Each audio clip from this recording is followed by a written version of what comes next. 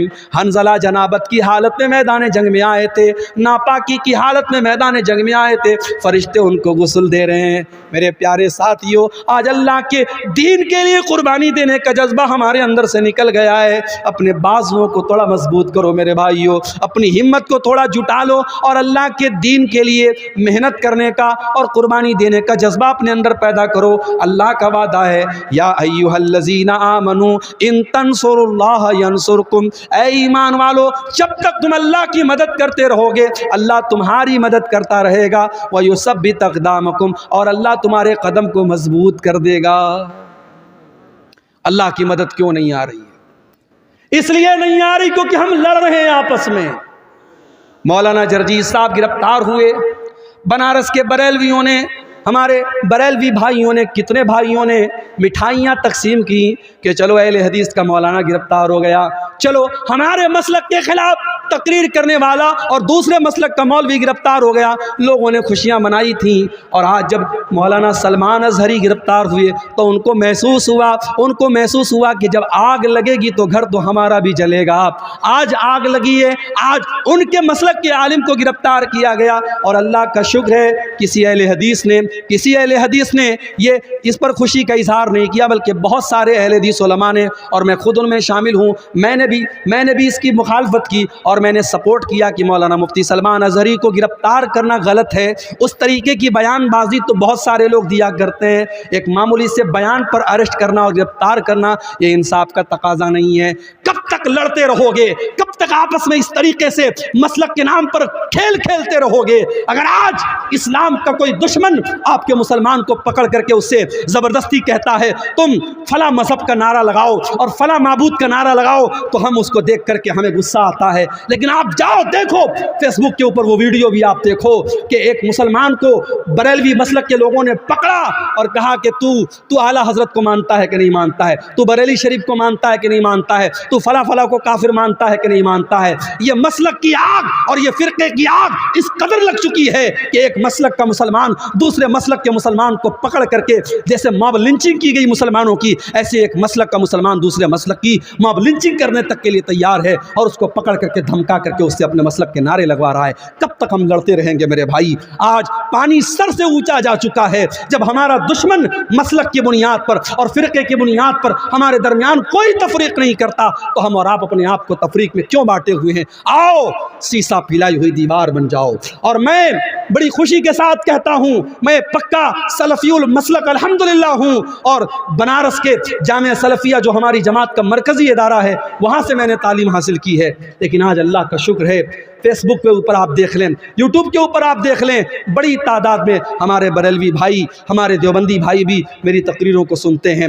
اور یہی شب معراج کا موقع تھا جس کو عام طور سے لوگ شب معراج مانتے ہیں، حالانکہ ہمارا یہ عقیدہ نہیں ہے۔ ہم یہ تو مانتے ہیں کہ اللہ کے نبی کو معراج ہوئی، مگر معراج کون سی رات ہوئی، کون سے مہینے میں ہوئی، یہ کنفرمیشن ہمیں حدیثوں کی روشنی میں نہیں ملتا۔ لیکن عام طور سے لوگ 27 رجب کو شب معراج مانتے ہیں کہ اسی رات میں معراج ہوئی۔ بنارس سے 100 کلومیٹر دور ایک جگہ پڑتی ہے مچھلی شہر، وہاں پر بریلوی بھائی ہر سال پروگرام کراتے ہیں معراج النبی کے نام پر۔ آپ یوٹیوب پر جا کے دیکھ لیں، وہاں مجھے تقریر کا موقع دیا گیا۔ بریلویوں کا مجمع ہے، ان کے نعرے لگ رہے ہیں، ان کے علماء بیٹھے ہیں، وہاں پر الحمدللہ میں نے تقریر کی اور قرآن و حدیث کی روشنی میں کی، اور جو صحیح بات ہے، جو کتاب و سنت کی بات ہے وہ میں نے بیان کی۔ میرے بھائیوں، ہم چاہتے ہیں کہ ایسا ماحول بنے، ایک دوسرے کا احترام ہم کرنا سیکھیں، ایک دوسرے کے علماء کا احترام کرنا ہم سیکھیں۔ ہمارے جو اختلافات ہیں ہم ایک دائرے میں رہ کر کے اس کو حل کر سکتے ہیں، لیکن آج مسلک کھیلنے کا ٹائم نہیں ہے میرے بھائی۔ ہماری تاریخ یہ بتاتی ہے اندلس جیسا ملک مسلمانوں سے خالی ہو گیا، وہاں کی مسجدوں کو استبل بنا دیا گیا، وہاں کی مسجدوں میں ڈاس کے اڈے اور شراب کے اڈے بن گئے۔ کیوں؟ جاؤ اتہاس اٹھا کے دیکھو،